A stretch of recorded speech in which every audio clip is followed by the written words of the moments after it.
It's said that our economy is moving towards a K-shape. You'll also hear the phrase, the hollowing out of the middle class, and by extension, a loss of social mobility, which means a threat to the American dream. Can you give us 1 to 3 specific measures that you will push in Congress to address this, assuming you think it's a problem? Yeah, absolutely. And I want to speak structurally about this. There's a lot of other specifics, but I want to speak structurally because I think the question is really, what's going on?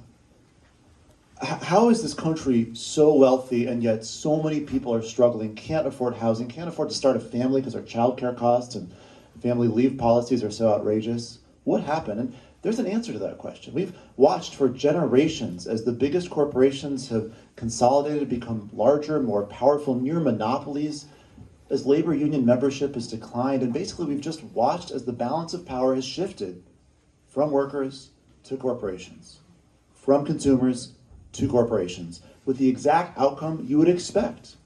So we need to, first of all, enforce our antitrust law, which Congress should do via oversight of the executive branch, and pass the PRO Act and other legislation to lift up unions.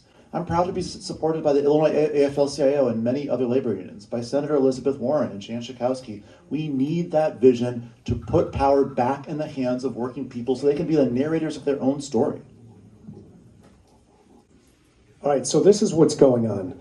We have productivity on a massive ramp. Imagine a chart behind me.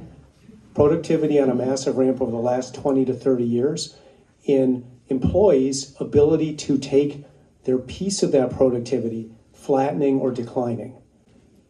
So that is a result of the structure, that's the underlying supply and demand structure that we face. So what would I do? I want to give you tactical things. First, I want a bill to give a tax break to the 40% of small businesses in this country to share their productivity with their employees. That's like raising the minimum wage, but it's a more efficient method to do it. So it's a profit pool, it's profit sharing like big companies do, but we can put that into small companies only if we give them a tax break.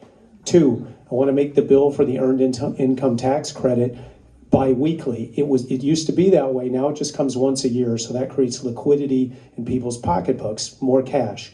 3, I need a critical jobs bill for the 3 jobs that we need that are somewhat related to AI: nurses, electricians, and plumbers. That's something we can pay for. You got some...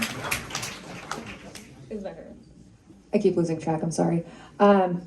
Yeah, so I want to start with 3 things. First off, we need to raise the federal minimum wage. I believe it should be at $25 an hour. That is what we pay our campaign staff, because I believe in actions over words, and if anyone here has ever worked on a campaign, you know that is rare.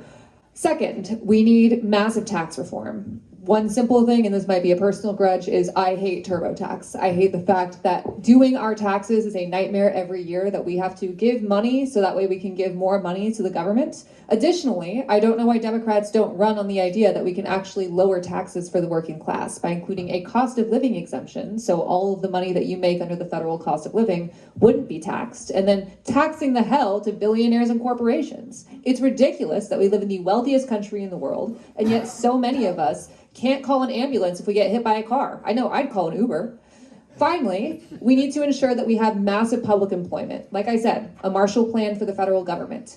That is how we can generate jobs and also make sure those jobs are serving the public.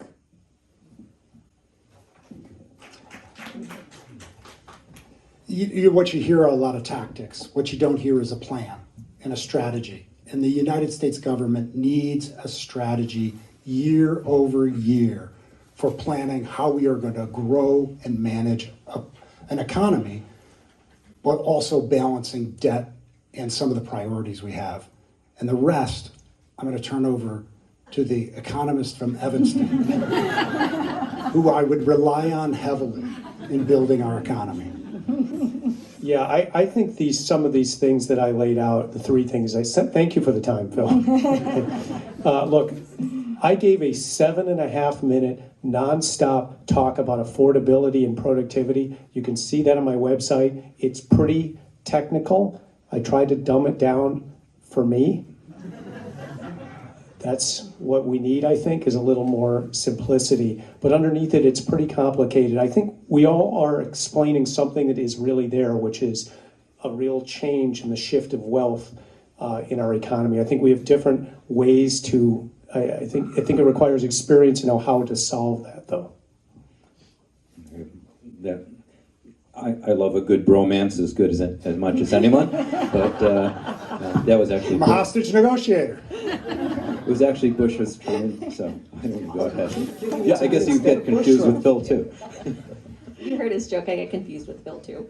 All right, so you framed this question with social mobility and the American dream. And in my opening, I talked about how government was that hand up that my family and I needed to get to where we are. We grew up on SNAP, which means that the first of the month was when we got our snack of choice. I needed FAFSA to be able to afford to attend college, and we grew up on Medicare. And these are the three things that this current administration is taking away from all of us. So the very first thing is to right size and refund public funded programs that all of us benefit from, and that exist for a reason, and it's to make them better. Because when I was 21 and just turning 22, my parents made $500 over the Medicare example for me to be in their insurance. $500 over. These infrastructures exist for a reason. And then second, it's to have a progressive tax code. The tax breaks were given to billionaires. Let's give to our small businesses that are incentive based, which inspires communities to invest more in our local businesses. And again, tax billionaires, make sure they pay their fair share. Thank you. You know, when I talk to people throughout our communities, their concerns right now are the kitchen table concerns. They're getting half a bag of groceries for twice as much money.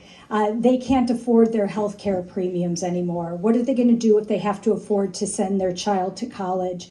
There are so many ways that we need to cut at this issue. First of all, we need to rein in this president and his outrageous tariffs. He is using tariffs like a child's tantrum, and it is driving our small businesses out of business. I've talked to small business owners that are telling me that between the tariffs and the price of their health care, they are afraid that they have to shut their doors. So tariffs, we need to get under control. Housing. My children are telling me that to be 40 years old to buy their first house, that's outrageous. We have to make sure we put laws in place to make sure that venture capitalists are not purchasing all the housing stock, and driving up costs. And that's the same thing with healthcare. Our healthcare is now run by corporations and venture capitalists, and the care is gone, but the price is up.